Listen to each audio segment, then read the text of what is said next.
ឆ្នាំនេះតើអូនមកទេឆ្នាំនេះតើអូនមកទេបងនៅតែចាំផ្លូវមាសស្នេហ៍បងនៅតែចាំផ្លូវមាសស្នេហ៍តែដល់ខែចូលឆ្នាំទៀតហើយឆ្នាំមុនអូនមិនឃើញមកឆ្នាំមុនអូនមិនឃើញមកបងនេះនៅចាំផ្លូវពន្លកបងនេះនៅចាំផ្លូវពន្លកចង់ឲ្យអូនមករំជុំគ្នាចង់ឲ្យអូនមករំជុំគ្នា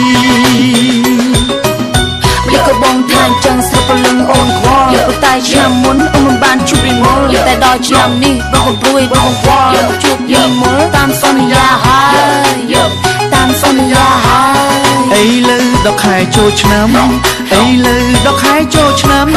បងនៅតែចាំអើយចាំបងនៅតែចាំអើយចាំសង្ឃឹមថាឆ្នាំនេះអូននឹងម